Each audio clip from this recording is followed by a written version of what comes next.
Bueno chicos, buenos días con todos. Espero que se encuentren muy bien. Espero que se estén cuidando, que se encuentren pues bien, ¿no? Y como les recuerdo siempre, cualquier consulta que ustedes tengan acerca del curso o algún tema que me quieran consultar sobre algún problema que ustedes tengan, avísenme en cualquier momento del día y yo les voy a tratar de ayudar. Rápidamente vamos a comenzar con el tema de hoy, haciendo un pequeño ejemplo, ¿de acuerdo? Creo que ustedes ya están cerca de terminar el colegio, ya son jóvenes ya que se encuentran en una etapa distinta, ¿verdad? Ya no son jóvenes que están pues, simplemente su mentalidad ha cambiado bastante, ¿de acuerdo? Si ustedes mismos se ven como eran ustedes hace unos 5 años, ustedes creo que podrán concluir de que son personas completamente distintas, ¿verdad? Y esto va a seguir siendo así hasta quién sabe cuándo, ¿no? Cada persona se autotransforma, por así decirlo, cada cierto tiempo, ¿no? Por ejemplo, yo hace unos 5 años era distinto, hace 10 era otra persona.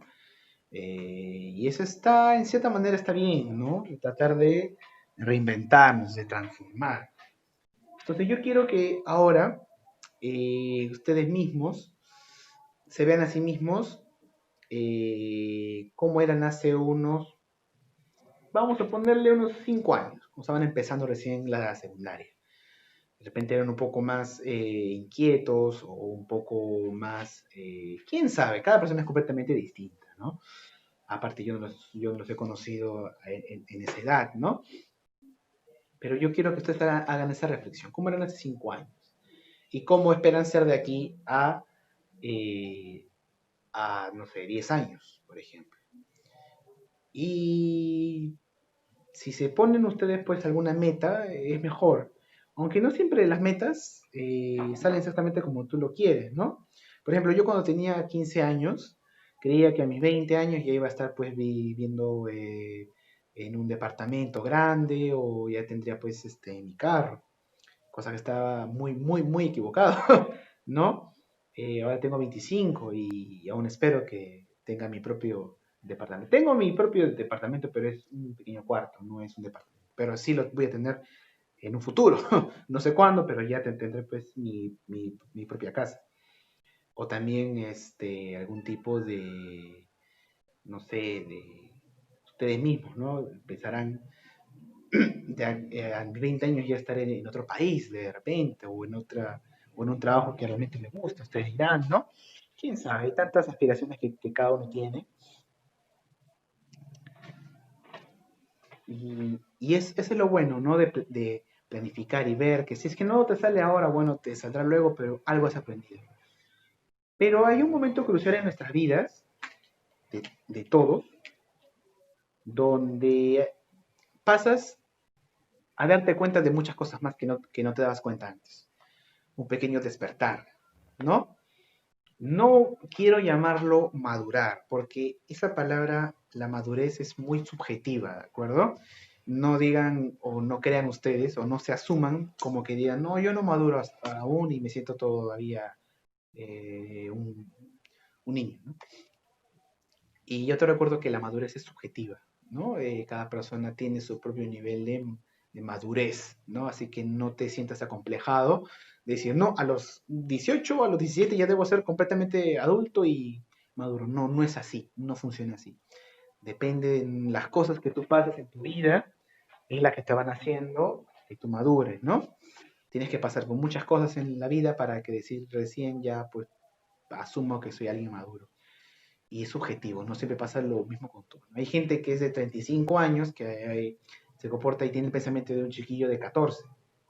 Y hay chiquillos de 14 que tienen un pensamiento de gente de 30. Y eso no es porque sea biológico ni porque ha nacido así, es por las cosas que ha pasado en su vida. ¿De acuerdo?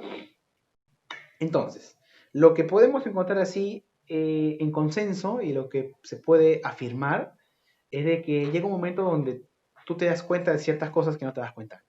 Un pequeño despertar, ¿de acuerdo? El dejar de ser niño, ¿de acuerdo?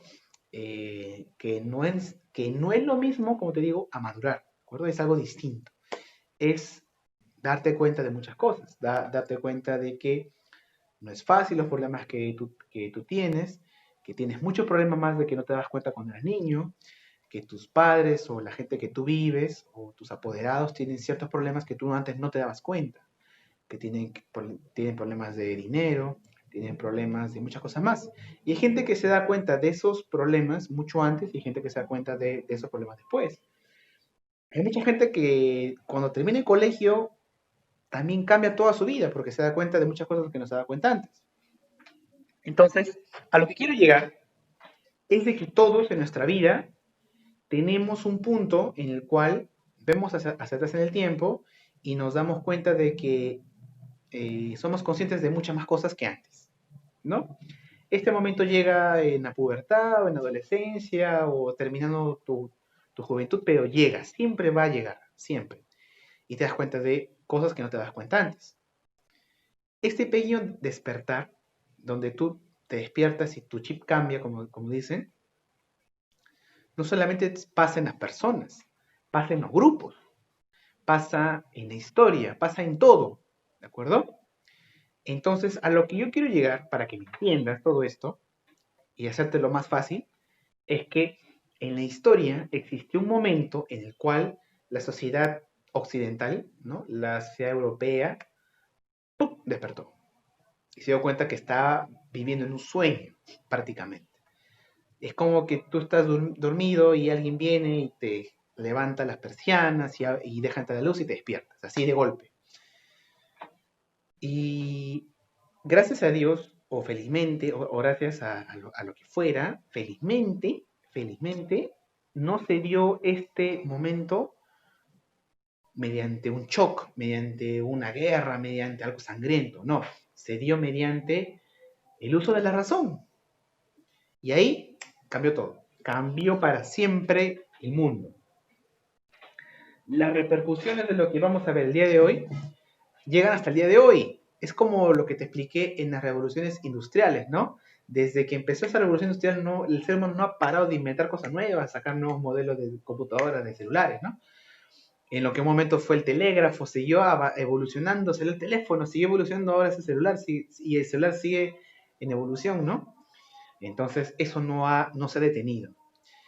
En lo político, en lo cultural, en lo social, esta revolución también continúa con las repercusiones hasta el día de hoy. ¿De qué estoy hablando? De un momento histórico, conocido como la Ilustración. La Ilustración fue ese momento en el cual yo te lo asemejé con lo que nos pasa en nuestras vidas, ¿no? En este momento en la historia de Europa, la población fue como que ¡pum!, despertó. Los intelectuales, los escritores, todos los que tenían poder de voto y de escritura y de expresarse, ¡pum!, como que despertaron. Fue el despertar de la humanidad, ¿no? Se dieron cuenta, oye, todo esto está mal, tenemos que cambiar y tenemos que empezar a razonar. Ese despertar y darse cuenta de cosas se llama la Ilustración, ¿de acuerdo? Fue un momento en el cual la sociedad europea se transformó y esa influencia no solamente se quedó en Europa, llegó a muchas partes del mundo. Por eso es un momento global, ¿de acuerdo? Donde el ser humano occidental y luego el ser humano ya casi mundial, ¡pum!, se despertó. Y empezó a luchar por lo que es justo. Y empezó a darse cuenta de cosas que no se daba cuenta antes. Y esto llevó como consecuencia también que en Europa, en un país europeo, en Francia, se originara una gran revolución que cambiaría el destino del mundo para siempre, el cual es la Revolución Francesa. Entonces, el día de hoy solamente vamos a ver estos dos temas de una manera así simple, ¿de acuerdo? Para no entrar en confusiones. Son temas que se puede hablar todo un año. Todo un año podemos hacer un curso específicamente de ilustración y podemos hacer un curso de la Revolución Francesa. Pero el día de hoy, en unos minutos, lo vamos a resumir simplemente en palabras sencillas esas dos cosas, ¿de acuerdo? Para que no tengas ningún problema y se entienda todo correcto como debe ser. ¿Qué pasó? ¿Qué pasaba en Europa? ¿De acuerdo? Antes de la Ilustración. Lo que hemos venido explicando. los gobiernos absolutistas, ¿de acuerdo? España, Francia, Inglaterra, Prusia, Austria, tenían gobiernos absolutistas, ¿de acuerdo? Entonces, en esos gobiernos estaba un rey, que era el que tenía el poder absoluto, ¿de acuerdo? ¿Te acuerdas de este rey que era el rey Sol, ¿verdad? El francés, que decía, yo soy el Estado, que cuando él quería gobernaba, cuando él quería hacía guerras, ¿verdad? Todos los poderes se le adjudicaba a una sola persona, al monarca, al rey. Eso era el absolutismo, ¿no? El absolutismo europeo, ¿de acuerdo?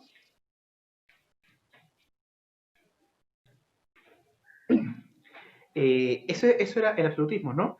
En Europa estaba, en España estaba el rey Carlos, luego yo rey Felipe, rey Fernando. Todos eran iguales, reyes absolutos, ¿de acuerdo? Y ese era el modelo del Estado, eh, eh, este, el Estado europeo, pero el Estado moderno, ¿de acuerdo? Europeo. Y así era en Europa por un siglo, 2 siglos, hasta por tres siglos casi. Entonces, Europa estaba gobernada por los monarcas europeos, ¿de acuerdo? Por los monarcas absolutistas, mejor dicho. ¿Era justo ese sistema? No.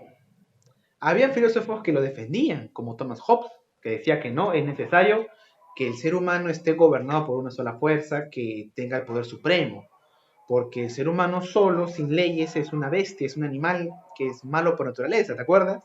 Y que se van a devorar entre ellos, ¿no? Eso decía Hobbes. Así que para evitar eso, hay que poner un poder absoluto, hay que cederle tus derechos a ese poder para que él gobierne por ti. Y así todo se va a controlar y todo va a estar excelente. Y esa fue la idea de Thomas Hobbes, y esa idea pues fue la justificación de los monarcas absolutos. Y también tenía la justificación de la iglesia, porque la iglesia católica tenía pues la potestad de nombrar a los reyes. Entonces, tenían permiso de todo, de la filosofía y de la iglesia. Entonces, perfectos. Gobernaban lo que ellos querían. Cuando ellos querían, lo que querían, ¿no? Tenían su palacio, tenían todo. Ese es el absolutismo, ¿de acuerdo? Cuando los poderes del Estado recaen en una sola persona. Ahora, pasaron muchas cosas en el siglo XVII, los años 1600. Hubieron guerras, desastres, hambrunas en Europa. Y eso trajo consigo que muchos filósofos despertaran y se dieran cuenta que la sociedad europea era una sociedad decadente, corrompida, una sociedad triste, una sociedad injusta. Porque mientras el monarca gobierna en su palacio de oro, con toda su riqueza, la mayoría de la población vivía en condiciones terribles. Se mataban por panes, entre los militares había corrupción, la gente iba por la calle, hacía delitos. Es más o menos lo que pasa acá en Perú, ¿no? Así era la sociedad europea en esa época. Era terrible, era la ley de la selva, ¿no? Justo en ese contexto está basada una novela que de repente a ti te han hecho leer en literatura, que se llama Les Miserables o Los Miserables, ¿no? De Víctor Hugo, en el cual una persona por robar un pan lo meten preso, ¿no? Porque tenía hambre, era persona que vivía en la pobreza. Así era Europa en esa época, ¿no? La gente era miserable, ¿no? Vivía en condiciones terribles. La gran mayoría de la población. Pero un pequeño sector de la población vivía pues en opulencia, en riqueza, ¿no? Entonces, el absolutismo duró prácticamente 200 años. Los reyes en Europa hacían lo que querían, eso está claro, listo. Mientras tanto, la sociedad, la mayoría de la población vivía en condiciones terribles, ¿de acuerdo? Esto, como era un sistema injusto que tenía muchas contradicciones y no funcionaba, trajo consigo que muchos filósofos despertaran y dijeran, oye, mira, eso en que vivimos, ese sistema está mal, es injusto. ¿Por qué? Por esto, por esto, por esto. Ese despertar en el cual los filósofos y la gente letrada, o sea, la gente que escribía libros, textos, cartas, o sea, los intelectuales, despertaron y se dieron cuenta de que ese sistema terrible en que vivían en esa época era injusto. Y escribieron libros y tratados para tratar de entender ese sistema y tratar de cambiarlo. ¿De acuerdo? Eso es la Ilustración, un movimiento literario, cultural, en el cual muchos filósofos escribían en contra de ese sistema, el sistema absolutista, y planteaban eh, cómo debe vivir el ser humano, ¿de acuerdo? Planteaban cómo es que el ser humano debe gobernarse, cómo es que debe estar establecida la sociedad, y se replantearon todo. Ellos dijeron, ¿qué es el ser humano? El ser humano es un ser que tiene valor intrínseco, es decir, tiene un valor desde el hecho desde que nace ya tiene mucho valor. Entonces, no puede estar condenado a una vida miserable. Necesita las condiciones de vida dignas que todos nos merecemos. Estas ideas se empezaron a gestar, ¿de acuerdo? Entonces, la Ilustración nace con la consigna de hacerle con una demanda, denunciar al sistema absolutista que era injusto en Europa, ¿de acuerdo?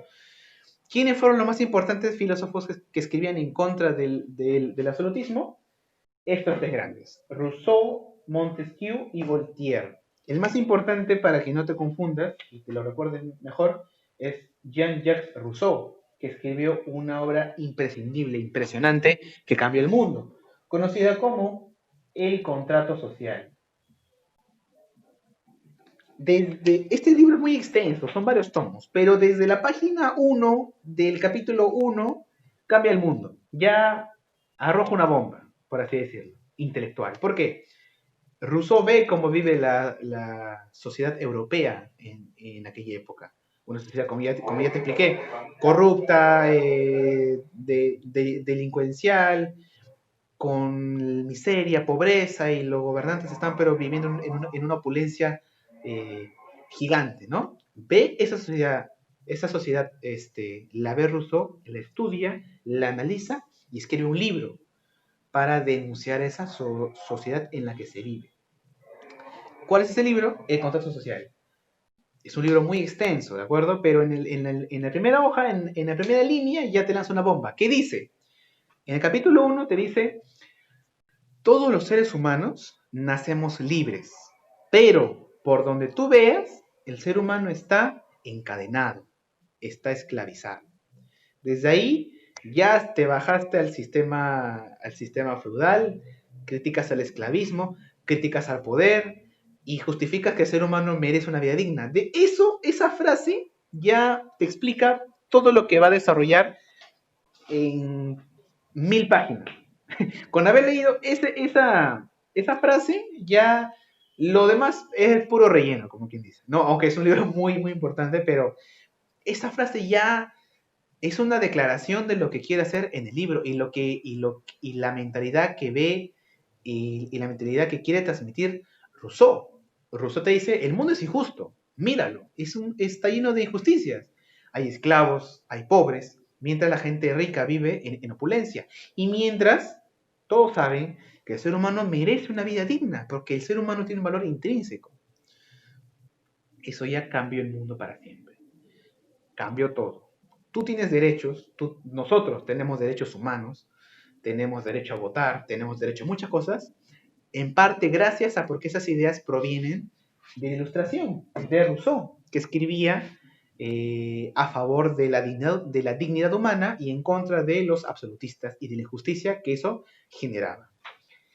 Entonces, los filósofos como Rousseau y Montesquieu y Voltaire hablaban de eso, de las leyes, del valor de los seres humanos y todo ello.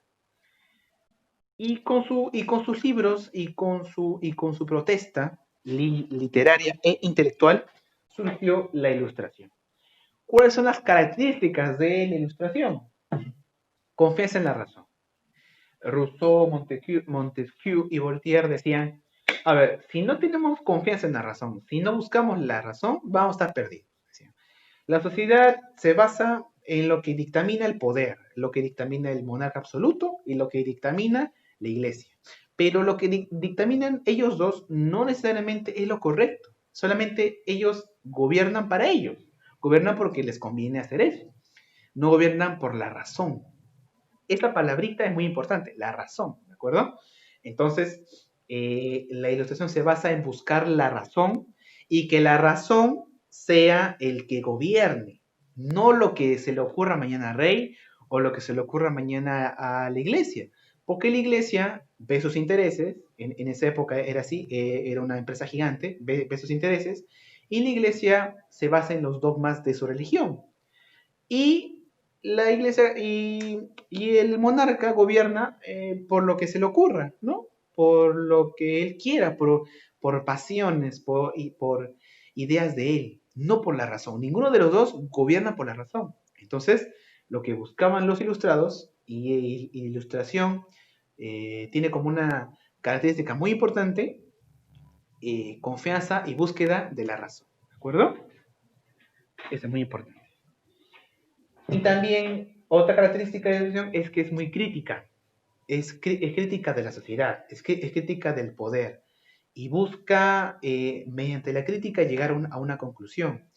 Hace un análisis de todo para llegar hacia la razón. Entonces, es un cambio radical completamente, porque antes de esto, la sociedad europea se regía por el poder de la iglesia y de los monarcas. Y la iglesia se basa pues en los dogmas cristianos y los dogmas católicos. Y los reyes se basan en lo que ellos quieran, en el devenir de ellos. Porque un día se despertaban y decían, he tenido un sueño, he soñado que voy a conquistar esa región. Y sus ministros y sus generales le decían, pero ¿estás seguro? ¿Cómo no voy a estar seguro? Si yo he soñado, significa que Dios me ha dicho que yo haga eso o porque yo soy un ser divino, entonces Dios me quiere que yo vaya ahí y lo conquiste. Y iban y conquistaban y perdían o ganaban, pero lo hacían. Eso era la forma de gobernar en la época. Las decisiones del rey eran como palabra de Dios, cosa que no siempre salía muy bien porque la gente vivía en constantes guerras, constantes hambrunas. Era un tiempo muy difícil para vivir realmente, ¿no? Si lo pensamos ahora. Con la ilustración cambia todo eso. Dicen, no, no, no, nada de estar pensando en dogmas, ni en creencias, ni en lo que crea el rey, ni en lo que te diga la iglesia. Hay que buscar la razón, lo que es lógico. Lo que es lógico, listo. Eso es la ilustración, una búsqueda constante de la razón. Para esto tiene que una persona, si quiere llegar a la razón, o un gobernante, si quiere llegar a la razón, tiene que valerse, pues, del estudio, ¿no? Para llegar a la razón, tiene que tener consciente de haber leído unos cuantos libros, ¿no? Tienes que saber qué es lo que le conviene a la población, ¿no? Es distinto a lo que planteaba el absolutismo. Listo. La ilustración se puso de moda en Europa. Los intelectuales decían, está de moda ser ilustrado, esto es lo correcto, hay que hablar y hay que proponer y hay que hacer libros que hablen a favor de la ilustración. En ese contexto se crea la enciclopedia, que es un libro en el cual se reúnen todos los conocimientos de la humanidad. Los ilustrados dicen, ¿no sería genial que exista un libro donde esté todo, un libro donde puedas encontrar todos los conocimientos de la humanidad estén en un solo libro? Sería genial, decían. Pero no existe, ¿no? En esa época, por supuesto que no existe aún el Internet, ¿no? Entonces, para buscar una información tienes que irte a una biblioteca, horas y buscar a ver qué hay. Pero ellos querían concentrar todos los conocimientos del mundo en un solo libro. Y entonces, esa empresa la realizaron y se creó, ¿qué cosa? La enciclopedia. Muchas enciclopedias hasta el día de hoy existen gracias a esta iniciativa, ¿no? Que de repente tú tendrás en tu casa una enciclopedia, ¿no? Que es un libro donde por orden alfabético a veces encuentras distintos temas, ¿no? Y eso nació acá, en Ilustración, porque estaba de moda, estaba bien visto en esta sociedad cambiar las ideas antiguas, ¿no? De la creencia, de lo que diga el rey, ¿no? Ahora vamos a buscar la razón, la ciencia. Se puso de moda ser objetivo, ¿de acuerdo? Eso es la ilustración, básicamente. Un movimiento intelectual el cual buscaba llegar a la razón, a la verdad por medio de la razón, ¿cierto? Y a pensar de una manera lógica, pues, ¿no? 2 más 2 es 4, todo eso. ¿No? En vez de lo que se le ocurre al rey, hay que pensar de una manera lógica. Listo. Esa es la ilustración. Se cansaron de lo que piensa el rey y empezaron a buscar el conocimiento. Y eso trajo como consecuencia muchas cosas. Se desarrollaron más la ciencia, la filosofía. Entonces teníamos más conocimientos que antes, gracias a la ilustración. ¿Qué más? Ya. Entonces, esto de acá surgió a mediados del siglo XVIII, es decir, los años 1750. A la par, en Inglaterra se venía gestando ya la revolución industrial. Y a finales del siglo XVIII, esta corriente llamada la Ilustración inspiró a muchos movimientos sociales. Como los ilustrados te decían, el ser humano es libre, el ser humano merece una vida digna, el ser humano tiene que buscar la razón y no lo que le diga el rey. Todas esas ideas eran revolucionarias en esa época. Ahora nos parece cosa lógica de todos los días, ¿no? Oye, el ser humano tiene derechos, sí. El ser humano puede votar, sí. Es algo lógico, obvio, ¿no? Pero en esta época esas ideas eran revolucionarias. Eran ideas, oye, ¿cómo vas a decir eso? ¿No? En esa época era algo como que una bomba. Porque todo estaba establecido por lo que decía el rey. Si el rey decía A, se hace A. Si el rey dice B, se hace B. Tenga razón o no, no importa. Lo dice el rey y punto. Ellos decían, no, ¿cómo vas a hacer caso a lo que te diga el rey? Hay que buscar la razón. ¿De acuerdo? Y para la época esas ideas eran revolucionarias, ¿no? Entonces esas ideas calaron en muchas partes de la sociedad europea. ¿Y quiénes tomaron esas ideas? ¿Quiénes se inspiraron en esas ideas? Unos señores en Europa conocidos como los burgueses. ¿Quiénes eran los burgueses? Tú recordarás que hace unas clases atrás vimos las cruzadas, ¿te acuerdas? Cuando las cruzadas fracasaron, empezaron a surgir las ciudades comerciales, ¿cierto? Dijeron, ¿para qué vamos a ir a la guerra? Mejor hay que quedarnos acá y hacer un pequeño negocio. Y con los años, con los siglos, crecieron tanto que se convirtieron en gente con dinero, ¿verdad? Comerciantes. ¿Te acuerdas de los gremios? Ya, todo eso surgen en esa época en la historia. Entonces, para este momento en la historia, los burgueses ya tienen mucho poder. Tenían dinero, tenían el poder del dinero, pero no tenían poder político. A ver, en esta época en Europa, si tú eres un comerciante y tenías mucho dinero, perfecto, pero tú nunca ibas a gobernar, tú nunca ibas a tener ningún poder político. ¿Por qué? Porque solamente tienen poder político la nobleza, es decir, la familia real y la iglesia. Listo, ellos tienen el poder. Tú que tengas toda la plata del mundo no vas a tener ningún poder político. Entonces, los burgueses eran los empresarios, la gente con plata, ¿no? Con dinero en Europa. Y estaban pues también cansados de que los reyes hacían lo que querían. Sumado a esto, la población vivía en miseria. Entonces, cuando los burgueses se enteraron de estas nuevas ideas, dijeron, como el meme, ¿no? Eso sí me conviene, ¿no? Ah, esas ideas tienen razón. Ellos apoyaron esas ideas para que la sociedad cambie y para que los burgueses lleguen al poder. Entonces, la burguesía, los burgueses, eh, les gustó mucho las ideas de la ilustración y la usaron para su conveniencia. ¿Para qué? Para llamar al pueblo a que se levante y sacar a los reyes para llegar al poder. Entonces la ilustración inspiró muchos movimientos sociales, como la Revolución Francesa. Sencillo, para empezar, la sociedad francesa se divide en tres grandes grupos de clases. Fácil. La nobleza, que está el rey, la reina, no se esposa, los príncipes, la nobleza. Debajo del nobleza, ¿quién está? El clero, la iglesia católica, ¿no? Los obispos, los cardenales. Ya, ellos concentran todo el poder. Y debajo, ¿quiénes están?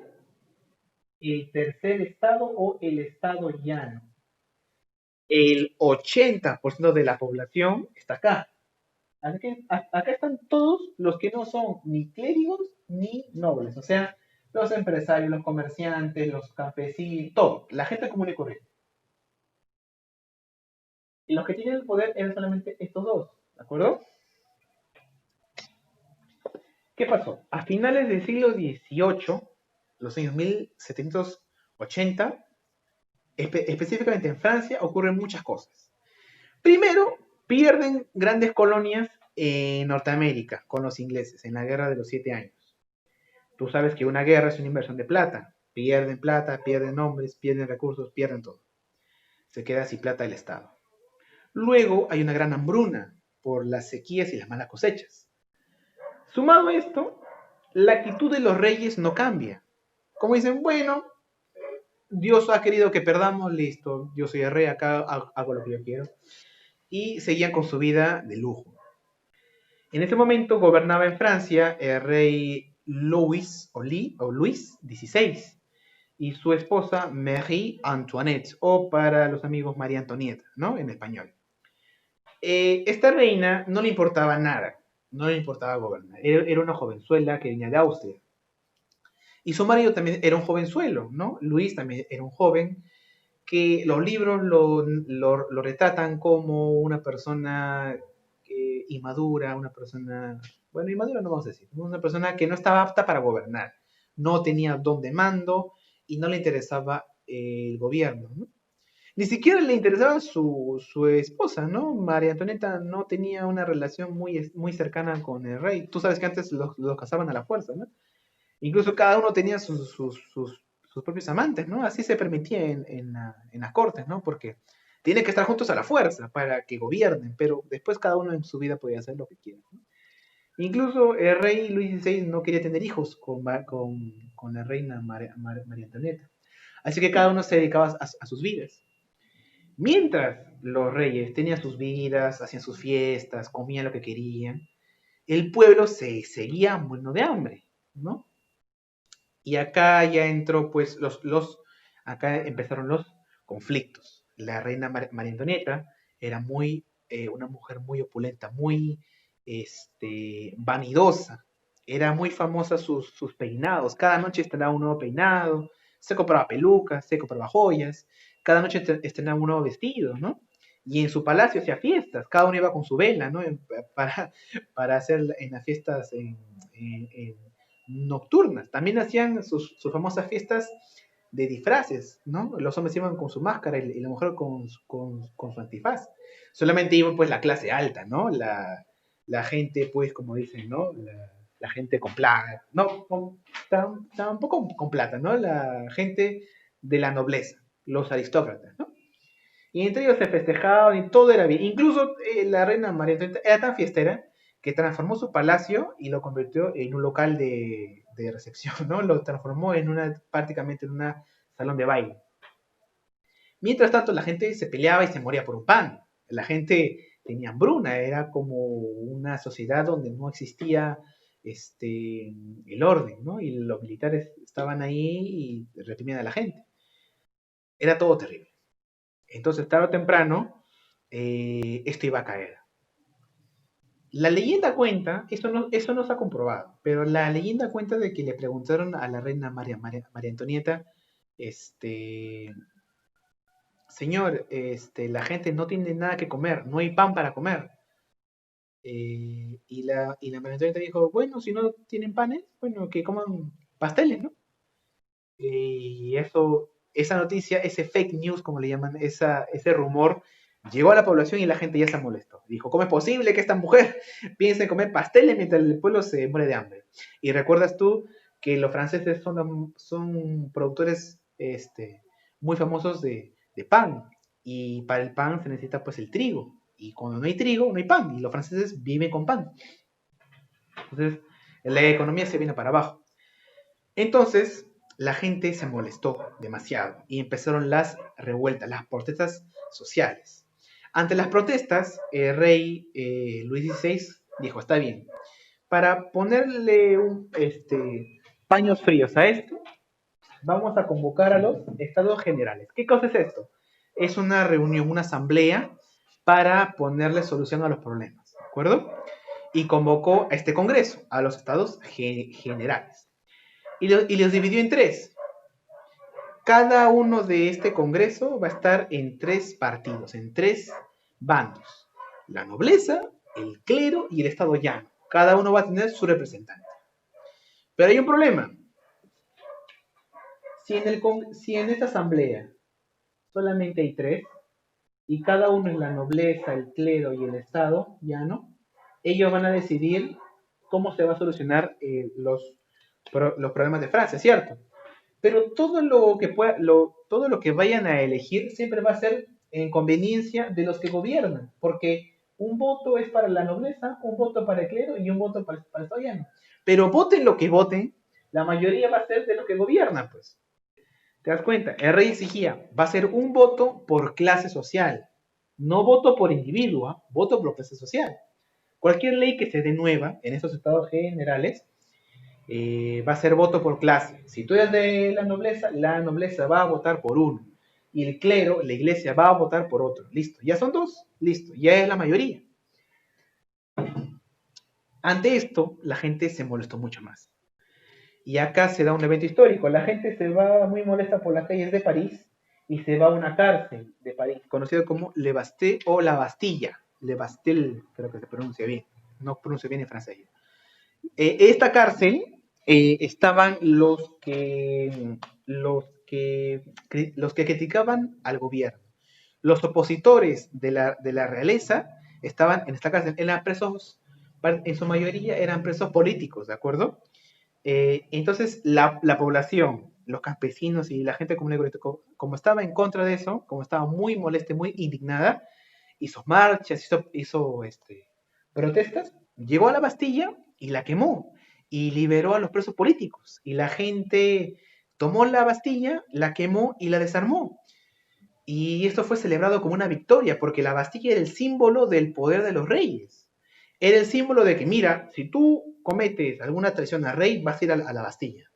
Era un lugar muy temido, pero la gente perdió el miedo, como la gente ya estaba enganchada con las ideas de la ilustración, dijeron, no tenemos nada que perder, el hombre merece ser libre y merece tener dignidad. Fueron a la Bastilla y la quemaron. Y eso fue un hecho histórico. Y esto se considera como el inicio de la Revolución Francesa, 1789. Después de ello, vendrían muchos eventos más que por cuestiones de tiempo lo vamos a ver la siguiente clase con la Revolución Francesa 2 o la siguiente parte. Después de esto se vuelve todo aún más sangriento, ¿sí? La parte de razón y paz estuvo acá, lo que inspiró, pero lo que hicieron acá ya fue un poco más sangriento. Lo vamos a ver la próxima semana porque ya se acabó el tiempo. Chicos, ¿alguna pregunta? ¿Hasta aquí?